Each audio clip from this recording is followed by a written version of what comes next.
कैसे हैं आप सब। आज हम लोग स्टडी करते हैं एफरे के बारे में। एफरे अर्थात दंगा, यानी कि एफरे से संबंधित भारतीय दंड संहिता में क्या प्रावधान किए गए हैं, क्या होता है, उसके लिए कितनी सज़ा का प्रावधान किया गया है और एफरे पर क्या महत्वपूर्ण केस लॉ हैं, सबका अध्ययन किया जाता है।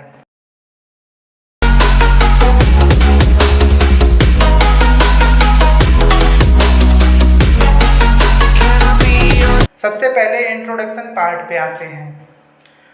The word affray is derived from the French word affrayer which means to terrify, यानी कि द वर्ड एफ्रे डिराइव किया गया है एक फ्रेंच वर्ड एफ्रेयर के द्वारा, जिसका मतलब होता है टू टेरिफाई, आतंकित करना, किसी को भयभीत करना। In law it means a public offence to the terror of the people. The gist of the offense lies in the terror it is likely to cause to the public. To constitute an affray, fighting must take place in a public place.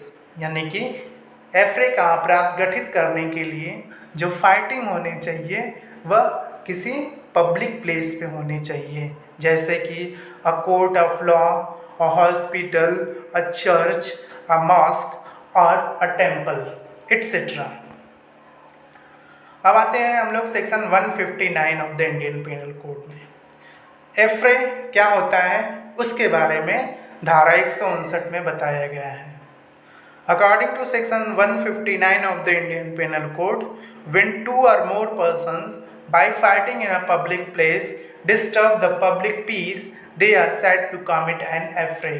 यानी कि जब दो या दो से अधिक व्यक्तियों के द्वारा किसी पब्लिक प्लेस पर फाइटिंग के माध्यम से पब्लिक पीस डिस्टर्ब की जाती है, तब यह कहा जाता है कि उनके द्वारा एफ्रे का अपराध कारित किया गया है।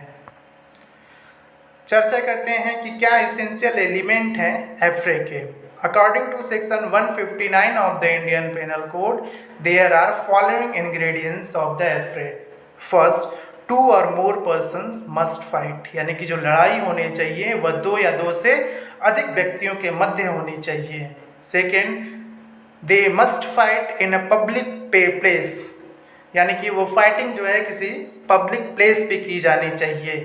Third, bye there fighting they must disturb the public piece, यानी कि उनके द्वारा जो लड़ाई झगड़ा हो रहा है उसके द्वारा पब्लिक पीस डिस्टर्ब की जानी चाहिए, तब जाके एफ्रे का अपराध कारित किया गया माना जाता है।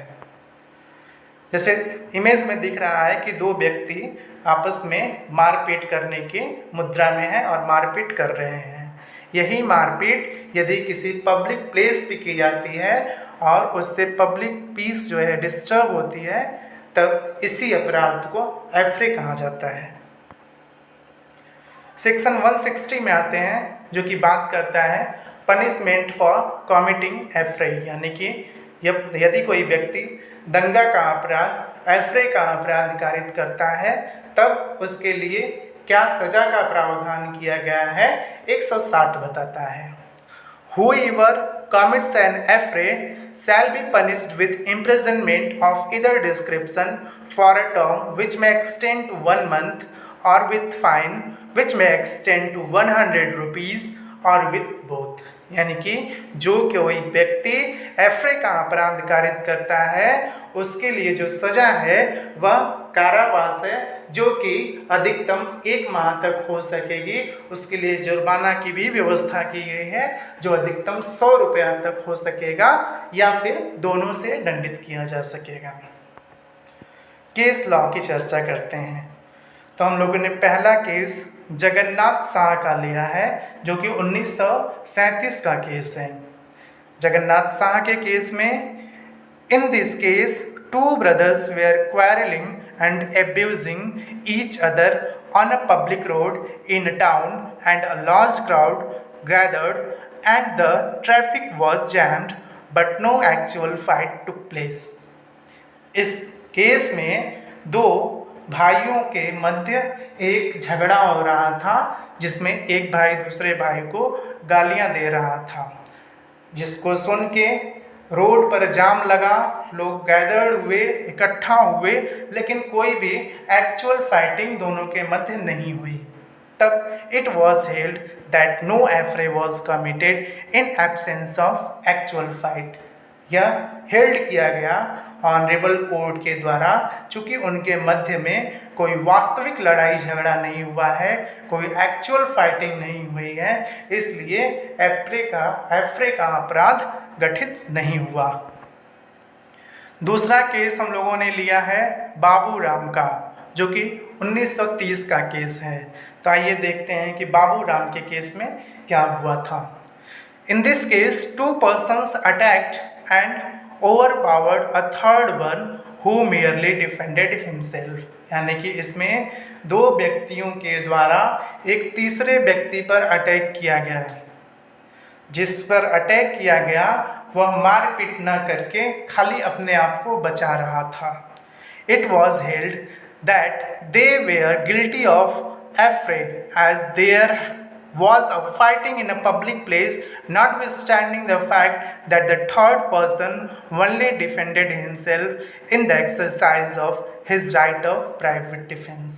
यानी कि यदि तीसरा व्यक्ति खाली अपने आप को बचा रहा है, उसके द्वारा कोई मारपीट नहीं की जाती है, जबकि अन्य पक्षों के द्वारा उसको लगातार मारा पीटा जा रहा है, तब भी जो है एफ्रे का अपराध कारित होता है।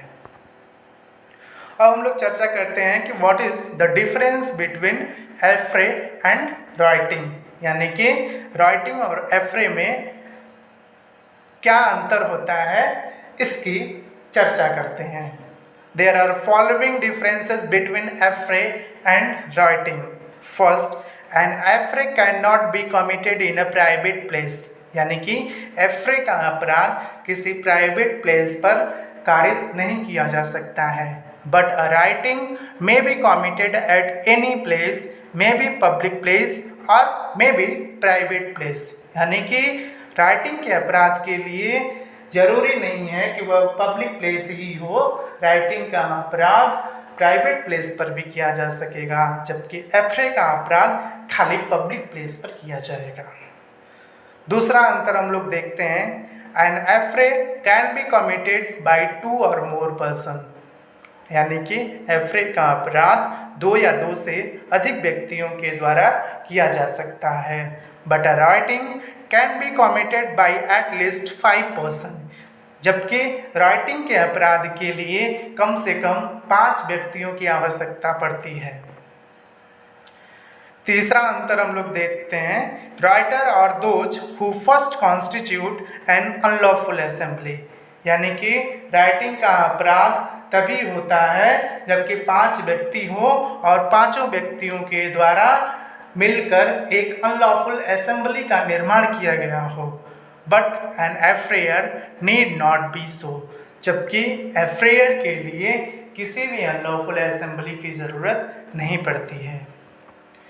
तो ये हम लोगों ने स्टडी किया कि एफ्रे क्या होता है और एफ्रे से संबंधित क्या सज़ा का प्रावधान किया गया है और उसके संबंधित जो है क्या कुछ महत्वपूर्ण केस लॉ थे, इसकी चर्चा किया गया।